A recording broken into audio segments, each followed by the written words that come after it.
Já está com a gente o nosso convidado de hoje. Olha, ele foi um dos integrantes do alto escalão do governo federal a ser diagnosticado com coronavírus.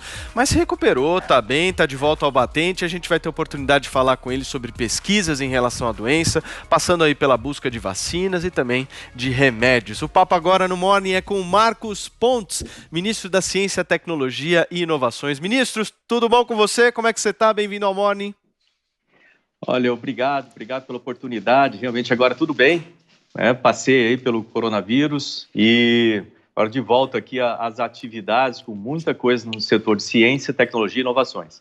Ministro, o senhor está à frente de uma pasta bem importante nesse processo de combate à pandemia, né? Pasta que estava às voltas com pesquisas, estudos, projetos ligados aí à Covid-19. Eu queria saber do senhor, papo reto, curto, objetivo, porque o nosso espectador está ávido por saber essa informação.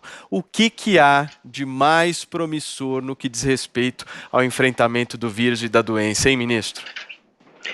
Realmente, como você falou, a ciência, tecnologia e inovações, ela está no centro, é uma ferramenta, né? Nós não somos finalísticos, mas é uma ferramenta e a parte de ciência trabalhando diretamente no combate ao nosso inimigo, o vírus, a parte de tecnologia e inovações com os impactos dessa pandemia e queria dar algumas notícias aqui. Bom, primeiro, nessa questão da ciência, né, no combate ao vírus, nós temos 4 prioridades que foram dadas, né, e foram recomendadas pela nossa rede vírus MCTI, é uma rede formada por especialistas, cientistas, pesquisadores, e eles recomendaram o seguinte, que eu tenho seguido no Ministério. Primeira prioridade, a busca de um remédio de reposição.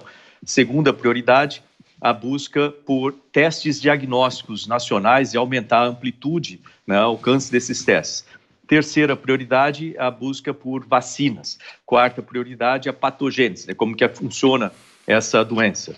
Então, na parte de reposição, primeiro, o que é reposição? É você buscar um medicamento que já existe, né, para algum tipo de tratamento e verificar se ele funciona também para o coronavírus. Por que isso é feito dessa forma? Porque desenvolver um medicamento do zero, às vezes demora 10 anos. A gente não tem esse tempo, tem gente morrendo, a gente precisa achar um medicamento. Então, isso foi feito através do nosso instituto, é o Laboratório Nacional de Biociências, que começou testando 2.000 medicamentos diferentes, usando inteligência artificial.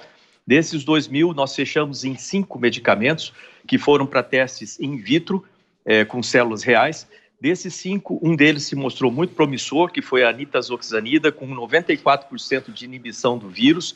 Ele, basicamente, a molécula desse medicamento, ela se encaixa na protease do vírus e inibe a ação do vírus na célula humana. Então, nós passamos a testes clínicos, abrimos 2 diferentes testes clínicos para a nitazoxanida, um deles com pessoas que já em estágio de pneumonia, né, aquele vidro fosco na tomografia, e desse daí nós precisamos de 500 pacientes, desse daí nós temos 250 pacientes, é uma dificuldade de conseguir voluntários, essa é uma coisa que eu gostaria de pedir para as pessoas participarem.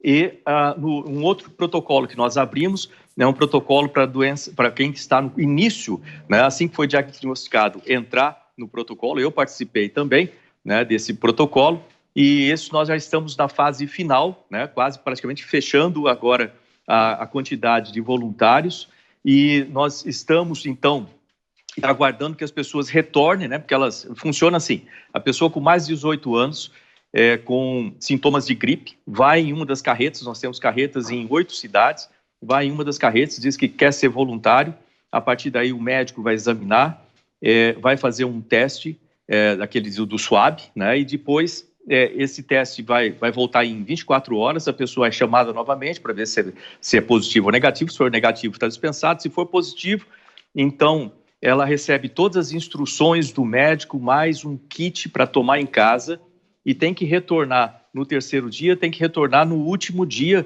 né? São 5 dias de tratamento para que nós possamos medir, né, a variação da carga viral. Então, nós estamos agora aguardando os pacientes retornarem, né, os últimos pacientes retornarem, depois pegar todos esses dados e fazer a análise científica. Lembrando que são protocolos científicos, né, para demonstração científica, se o remédio funciona ou não. Essa é uma parte. Eu não quero falar muito, vou deixar você perguntar outra coisa. Ministro, olha, nós abrimos uma hashtag hoje aqui no programa intitulada Um Astronauta no Morning. Daqui a pouquinho vem pergunta da nossa audiência para o senhor. Mas a nossa bancada, ministro Marcos, nós temos o Adriles, o Joel e a Paulinha, já estão aparecendo aqui no nosso telão. Primeira pergunta do Adriles Jorge. Vai lá, Adriles. Ministro, existe talvez um único consenso em relação ao combate, né, ao coronavírus, que é: o problema só vai começar a ser realmente resolvido quando chegar uma vacina.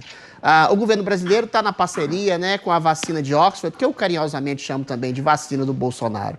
Eventualmente, eu queria saber como é que a gente está posicionado nessa corrida pela vacina. Tem a da Rússia, mas ninguém confia muito na da Rússia. A de Oxford parece que é bem mais promissora nesse sentido, é bem mais responsável. Como é que a gente está posicionado nessa corrida pela vacina contra o coronavírus, ministro?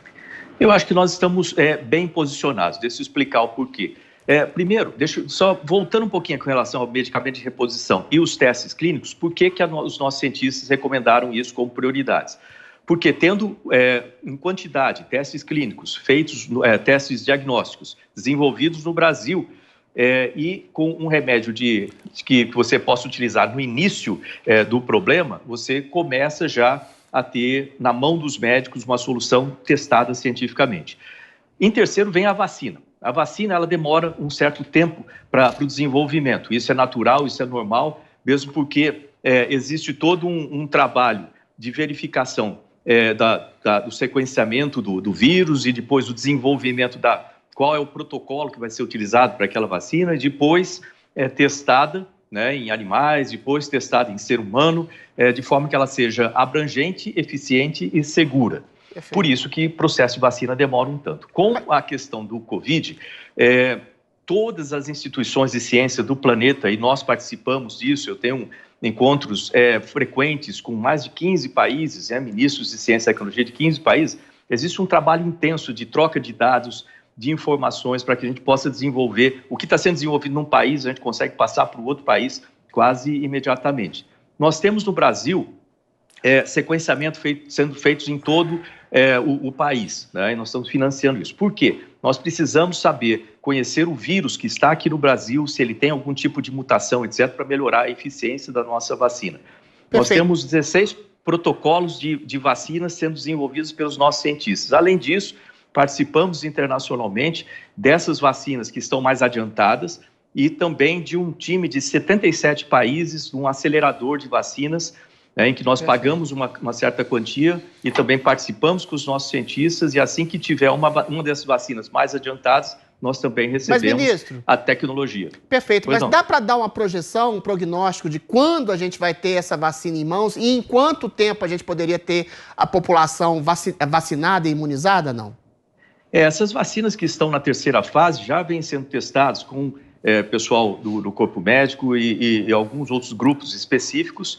Agora, para ser aberto a toda a população, eu acredito para meados do ano que vem, né? Isso pensando de forma bem realística, né? Eu gostaria que fosse antes, mas por isso que é importante também ter o remédio de reposição, ter os testes diagnósticos e o cuidado contínuo. Joel. Bom dia, ministro. O senhor, mais do que ninguém, é alguém que vem sempre ressaltando, né, a importância da ciência aqui no Brasil e lembrando que demanda investimentos, né? A gente sabe que o governo brasileiro está num momento que vai ter que apertar os cintos, infelizmente, sabemos que é uma realidade, não tem muito como fugir disso. Certamente a ciência faz parte disso também, algum aperto vai ter que ter, mas tem alguns casos que parecem ser muito radicais, né? Eu estou falando aqui pensando no caso do INPE, né, o Instituto Nacional de Pesquisas Espaciais, que foi revelado agora que o repasse que a Agência Espacial Brasileira fará para ele no ano que vem, a proposta é cair para zero. Isso vai inviabilizar o trabalho do INPE, um instituto que tem tido, assim, é importantíssimo para a ciência brasileira, é muito importante no mapeamento dos incêndios nas florestas, na Amazônia e tudo mais. Como é que fica essa situação do INPE? Vai ser drástico assim? Não tem como viabilizar um pouco melhor ali as pesquisas? Eu vi essa reportagem hoje, né? Eu achei estranho. Deixa eu dizer mais ou menos como é que está o nosso cenário como um todo. Na sexta-feira, nós terminamos no Ministério a montagem da estrutura nova depois da separação do Ministério das Comunicações. Então, foi um trabalho que foi feito, parece simples, não é simples fazer um trabalho desse tipo. Então, na sexta-feira, nós conseguimos terminar e, então, foi publicado o decreto com a nova estrutura. Para você ter uma ideia, nessa nova estrutura, esse era o que estava o nosso foco ali. Então, na sequência, estrutura, depois a análise detalhada de orçamento para essa estrutura, como que isso vai ser feito, né? E depois algumas estratégias novas que nós temos. Então, deixo por partes. A estrutura. Então, a estrutura nova, se você observar nessa nova estrutura, nós colocamos uma secretaria focada em projetos e fundos, orçamentos, né? Busca de orçamentos. Por que que isso é importante? Justamente por causa da realidade que nós vivemos. Nós sabemos que nós temos dificuldades fiscais, né? O orçamento é baixo, tem um teto e etc. E nós já tínhamos de antemão do Ministério da Economia uma possibilidade de um corte de aproximadamente de 15% a 18% do nosso orçamento, que já é baixo. O pessoal às vezes fala que eu reclamo de orçamento, mas eu sou o ministro da área, eu tenho que falar a respeito dessas dificuldades. Assim como outra coisa, que é a questão de pessoal. Os nossos cientistas estão ficando velhos, nós temos aí todo um trabalho sendo feito com os diretores dos institutos e as unidades de pesquisas, com o Ministério da Economia também, para ver como resolve isso, já que a gente não tem concurso público. Com relação ao orçamento, agora todas as unidades vão apresentar. Nós vamos olhar detalhadamente esses orçamentos. O ano passado eu consegui, mesmo com um corte de 42%, eu consegui fazer um bloqueio, vamos dizer assim, uma blindagem no orçamento das unidades de pesquisas e do CNPq, das bolsas do CNPq. Esse ano, a gente vai tentar fazer esse exercício de novo, mas eu confesso que está difícil com o nível de orçamento que a gente ficou.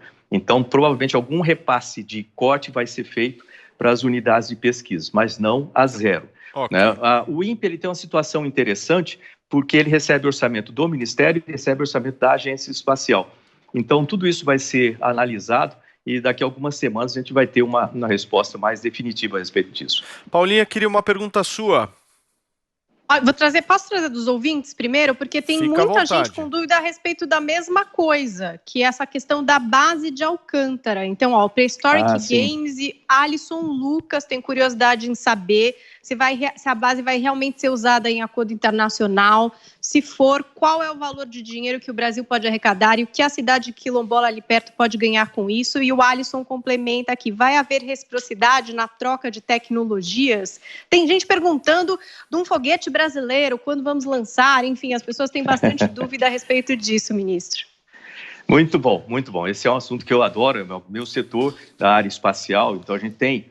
você vê que o Brasil ficou mais de 20 anos estagnado no setor espacial e o que para mim era sempre uma ansiedade muito grande. Então, quando eu entrei, né, no Ministério, uma das primeiras coisas foi essa estruturação da área espacial, com todas as dificuldades orçamentárias, como que isso poderia ser feito. Então, o primeiro esforço foi com relação ao acordo de salvaguardas tecnológicas para que fosse assinado e aprovado no Congresso, que foi feito ano passado. Isso demorou 20 anos, para ter uma ideia. A gente entrou e conseguiu colocar isso por uma razão simples, a explicação exata do que significa. Primeiro, que ter um centro de lançamento comercial, essa é a ideia do Centro Espacial de Alcântara, ser um centro de lançamento comercial, ele não é um centro para ser utilizado para míssil, esse tipo de coisa, é para que nós tenhamos foguetes e satélites de quaisquer países podendo ser lançados aqui comercialmente, e com isso havia um problema sério, que 80% desses foguetes e satélites têm peças americanas, de empresas americanas. E para isso, então, a gente precisaria que o governo americano autorizasse que podíamos lançar foguetes e satélites de quaisquer países com componentes americanos, desde que nós nos comprometêssemos a proteger essa tecnologia para não ser roubada, para não ser copiada, assim por diante. Então, isso foi feito, um acordo muito simples, técnico, foi feito, essa é a primeira parte desse programa, nós temos um plano estratégico para isso, foi feito ano passado. O que estava previsto para esse ano, né, nós demos partida agora, está certo que atrasou um pouquinho por causa do Covid, mas na semana passada foi feito o decreto do Conselho de Desenvolvimento Integrado de Alcântara, que vai fazer, como eu falei muito no Congresso Nacional no passado, vai juntar todas essas partes, são vários ministérios, governo federal, governo local, as comunidades quilombolas, todas as comunidades, na verdade, que moram ali, os moradores, para que a gente tenha um plano de negócios para Alcântara. Vai ser feito por muitas mãos. E a partir do ano que vem, então, a operação comercial do centro, primeiro testando alguns foguetes, e aí já respondendo essa pergunta também, nós estamos trabalhando com o IAE, com a Vibras também, que é uma empresa, com a Agência Espacial, para o desenvolvimento desses foguetes, inclusive o INPE, né? O INPE, nós fizemos agora um edital pela FINEP para que desenvolvimentos de startups, tanto para sistemas espaciais, para satélites e foguetes, que vão ser coordenados pelo INPE. Okay. E aí é uma nova maneira de pensar com relação a projetos dentro das nossas unidades de pesquisa. Ministro, deixa eu já te fazer uma pergunta que eu não fiz aí no bloco anterior sobre os Correios. A gente está vendo o governo, às vezes, falando que é a favor da privatização, às vezes falando que não é bem assim, algumas empresas são estratégicas, enfim, fica sempre aquele papo e não há uma mensagem muito clara em relação à privatização. Eu, pelo menos, sou defensor da privatização dos Correios, acho que é um absurdo a gente ter no Brasil entrega de carta em pleno século XXI, financiada pelo setor público, pelo pagador de impostos. Mas, se eu estou enganado, o senhor me corrija, ministro. Os Correios estavam no seu ministério, né? E ele saiu do seu ministério e agora foi para o ministério do ministro das Comunicações. O senhor me corrija se mais uma vez eu tiver errado. A minha pergunta para o senhor é muito simples. O senhor é a favor ou contra? Exato, nós tínhamos no Ministério, era Ciência, Tecnologia, Inovações e Comunicações, até dia 10 de junho, aí houve a separação do Ministério das Comunicações e foi com o Fábio, os Correios, a Telebrás e a Anatel. Sobre a privatização, é uma coisa interessante que eu tinha já falado isso desde o ano passado, existe a necessidade da desestatização dessas empresas, e tem que ser feita de uma forma muito bem estudada. Aí até um ponto que eu lembro que no começo o pessoal até criou como se fosse um conflito entre eu e o Salim Matar. Não, isso nunca existiu, é simplesmente uma maneira de verificar. Os Correios são uma empresa muito grande, tem praticamente 100 mil funcionários e famílias, e isso tem que ser feito. É uma empresa que tem uma série de processos, tem muitas questões a serem resolvidas, inclusive constitucionais, né, que está na Constituição, tem que passar pelo Congresso Nacional. Então, foi estabelecido dentro do PPI, desse programa, né, nós colocamos as três empresas, os Correios, a Ceitec e a Telebrás, no PPI, para que sejam feitos estudos, né, e a partir desses estudos, de uma forma criteriosa, para saber como que é feita essa desestatização, né, sendo a melhor para o governo, sendo a melhor para todos os funcionários também. Então, isso aí foi o que nós tratamos e era como nós vínhamos conduzindo até o dia 10 de junho, quando passou agora, então, para o Ministério das Comunicações. Ministro, mas o senhor é a favor ou contra? A favor ou contra? A favor. Não, eu sempre fui a favor da desestatização, né? De novo, mas desde que seja feito de uma forma estudada e... Ministério de Ciência e Tecnologia, nós fazemos as coisas sempre com planejamento, de forma estudada, e quando se trata de uma empresa dessa magnitude, ainda mais ainda. Ministro, eu li que o senhor tem, parece que ainda um desejo de ir para Marte. Seria por causa do estresse causado pelo serviço público, não? E o que é mais difícil? É ser astronauta, ir para o espaço ou trabalhar no governo?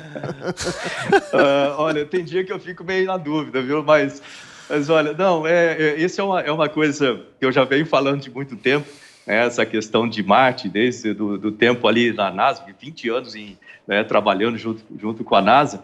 E uma das questões que foram colocadas, né, quando se iniciou essa ideia de seres humanos indo para Marte, foi o seguinte: que tipo de astronauta a gente vai querer nas primeiras missões? Sendo bem realista, as primeiras missões têm uma probabilidade de retorno muito mais baixa do que as seguintes, né? Logicamente, por causa das necessidades de montagem, todas as condições negativas que você tem de uma viagem dessa magnitude, depois do estabelecimento de uma colônia num lugar muito hostil, então a probabilidade de retorno é baixa. E entre essas coisas também você tem toda a parte de radiação, né, que tem que ser levado em conta. Então, talvez o perfil mais adequado para os primeiros astronautas seja o perfil de mais velho, né, um astronauta mais velho, que tem uma expectativa de vida já menor, obviamente, considerando, né, a expectativa de vida de um ser humano normal.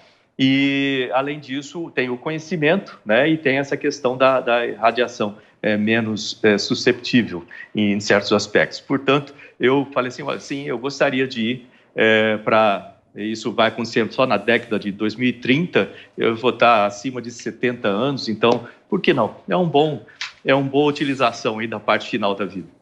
Muito bem, deixa eu agradecer a participação do ministro Marcos Pontes. Ministro, muito obrigado, viu, pela sua participação aqui no Morning, e volte sempre. Eu agradeço, obrigado. Nós estamos à disposição do Ministério. Quem quiser ter mais informações a respeito de todas essas questões e programas do Ministério, tem muita coisa interessante para startups, para aquelas empresas, para aquelas pessoas que têm ideias ali, www.mctic.gov.br. Muita coisa bacana lá para vocês e obrigado pela oportunidade novamente. Valeu, ministro. Abraço.